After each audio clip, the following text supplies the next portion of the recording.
जब भी कोई तुम्हें भला बुरा कहता है, तुम पर शक करता है ना, तो वो मेरे बच्चे पर शक कर रहा है, वो साई पर शक कर रहा है, वो उस पर शक कर रहा है जिसके सामने वो अगरबत्ती जलाता है, दीपक जलाता है और फिर उसी के बनाए, उसी के अपने बच्चे पर शक कर रहा है। तो ऐसी भक्ति मैं कैसे स्वीकार करूं, जो एक तरफ तो मेरे सामने हल्दी, चंदन, कुमकुम और ना जाने क्या क्या महंगे से महंगी चीज़ें लाकर मुझे अर्पित की जा रही है, और दूसरी तरफ मेरे ही बच्चे को रुलाया जा रहा है। ये दोनों चीज़ें एक साथ मैं समझ नहीं पा रहा। पर तुम इससे ये समझो कि कुछ लोग कितने मतलबी होते हैं।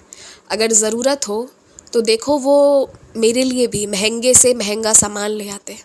और सोचते हैं कि बस कैसे भी करके बाबा से अपना काम निकलवा लेना है, और जो एक बार काम निकल गया उसके बाद काहे को मैं उनका बाबा फिर। पर तुम ये भी तो देखो ना कि ये दुनिया मुझे भी तो नहीं छोड़ती ना, मेरे साथ भी ऐसा ही व्यवहार करती है, ये जानते हुए भी कि मैं ईश्वर हूँ, ये जानते हुए भी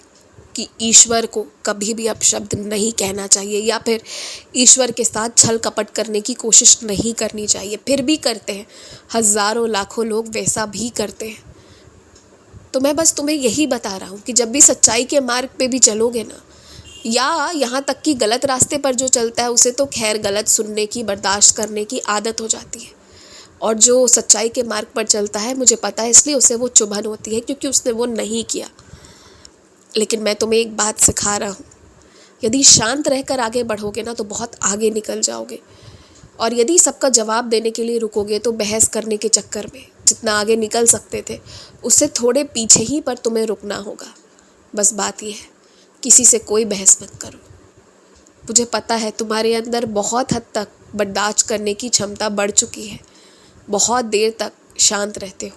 लेकिन चरित्र पर कोई सवाल उठाए ये मुझे भी पसंद नहीं, और मुझे पता है ये तुम्हें भी पसंद नहीं। लेकिन चरित्र पर सवाल उठा है तो जवाब तो दिया जाएगा, और मैं दूंगा।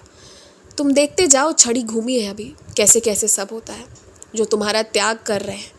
उन्हें तुम्हारे ही पास आना होगा मदद के लिए, और मुझे पता है तुम उस वक्त वही करोगे जो सबसे सही होगा, क्योंकि तुमने आज तक, किसी ने चाहे तुम्हारे साथ कुछ भी किया हो, तुम वो नहीं देखते जो उस वक्त उचित होता है, सही होता है, तुम उसी का मार्ग अपनाते हो, और तुम्हारी अच्छाई ही के कारण कहीं ना कहीं लोग तुम पर विश्वास भी करते हैं और घूम फिर कर मजबूरी में तुम्हारे ही पास आते हैं। और मुझे विश्वास है कि तुम कभी भी अपनी अच्छाइयों को छोड़ोगे नहीं, किसी के कारण नहीं। खुश रहो, मुस्कुराते रहो, डरो मत, नुकसान नहीं होगा।